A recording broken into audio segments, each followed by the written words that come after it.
Hello मेरे प्यारे viewers, कैसे हैं आप सभी लोग। आशा करती हूँ आप सभी लोग अच्छे होंगे।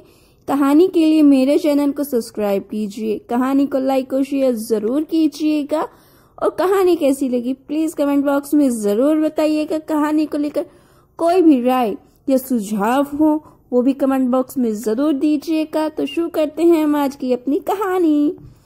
कविता की अमन के साथ सगाई हो गई।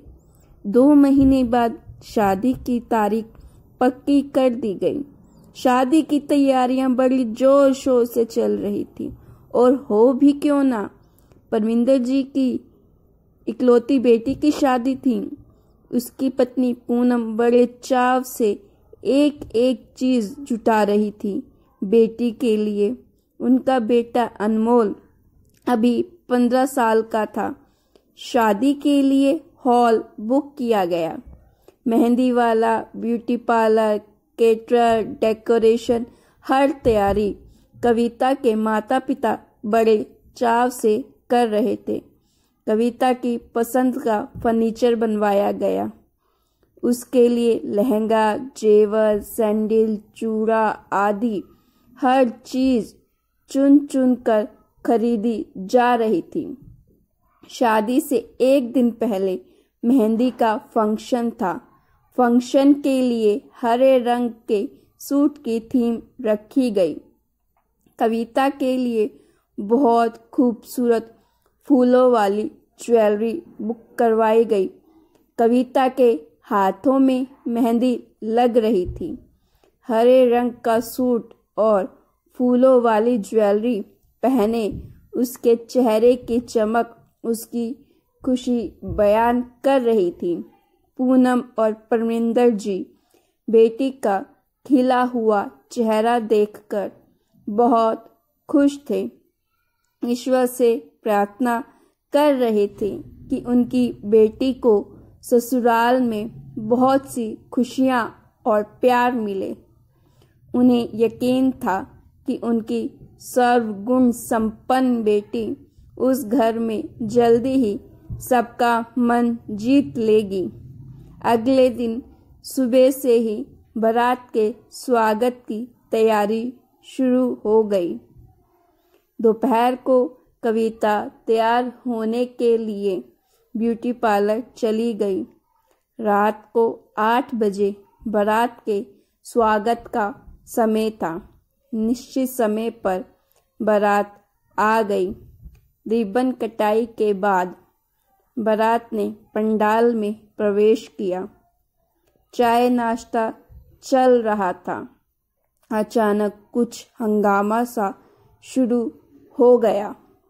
परमिंदर जी ने और उनके छोटे भाई रविंदर दोनों जल्दी से दूल्हे के पास पहुंचे तो देखा कि दूल्हा जोर जोर से चिल्लाकर बोल रहा था। परमिंदर जी की घबराहट के मारे आवाज ही नहीं निकल रही थी। परमिंदर जी ने पूछा, क्या हुआ बेटा?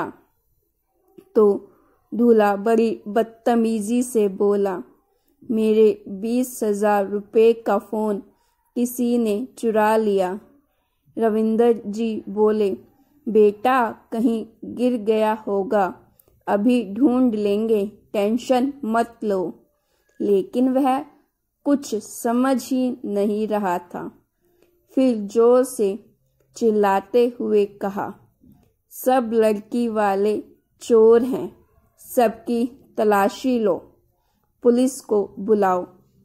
परमिंदर जी बोले, बेटा ऐसा मत कहो, अभी मिल जाएगा तुम्हारा फोन। फिर उन्होंने लड़के के पिता से कहा, आप समझाइए ना भाई साहब। तो वे बोले, ठीक ही तो कह रहा है मेरा बेटा। सब लोग फोन ढूंढने में लगे थे पर फोन नहीं मिला। परमिंदर जी ने दूल्हे से कहा, सुबह मार्केट खुलते ही तुम्हें नया फोन ले देंगे।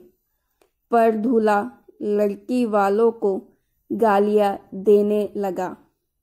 लड़के ने कहा, जब तक फ़ोन नहीं मिलेगा, फेरे नहीं होंगे।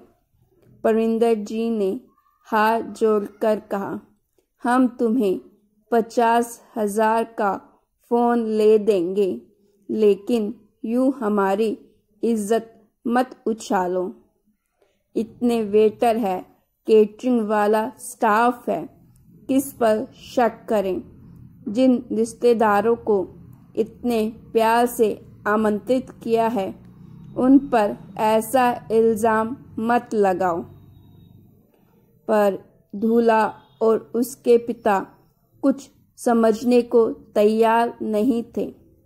इतने में अचानक दूल्हे के गाल पर एक झन्नाटेदार थप्पड़ पड़ा। यह कविता थी। वह बोली, भाग जाओ यहाँ से, मुझे तुम जैसे बदतमीज़ इंसान से शादी नहीं करनी, जिसे बड़ों से बात करने की तमीज़ तक नहीं है। फिर वो अपने पापा की ओर मुड़ी और बोली, पापा, ये आदमी भरी सभा में आपकी इज्जत उछाल रहा है, तो शादी के बाद मेरे साथ कैसा व्यवहार करेगा। चाचा जी, मुझे अपने परिवार की इज्जत बहुत प्यारी है, इसे धक्के मार के निकालिए यहाँ से, मुझे शादी नहीं करनी। फिर क्या था, सबने मिलकर बारात को भगा दिया। परमिंदर जी और पूनम जी रो रहे थे। तभी उसके चाचा मुस्कुराकर बोले, भैया भाभी, आप लोग रोना बंद कीजिए, हमें तो गर्व होना चाहिए अपनी बेटी पर। आज अगर ये हिम्मत ना दिखाती तो पता नहीं शादी के बाद क्या क्या झेलना पड़ता इसे। फिर उन्होंने हाथ जोड़कर अपने रिश्तेदारों से मुखातिब हुए, बोले, जो होना था हो गया, खाना तैयार है, आप लोग खाकर जाइएगा। और सब लड़के बाकी सारा खाना पास की झुग्गी बस्ती में बांटकर आओ, खाना बर्बाद नहीं होना चाहिए। तो गाइज़, आपको ये स्टोरी कैसी लगी? अच्छी लगी तो लाइक कीजिएगा और ऐसी स्टोरीज़ के लिए मेरे चैनल को सब्सक्राइब करना मत भूलिएगा।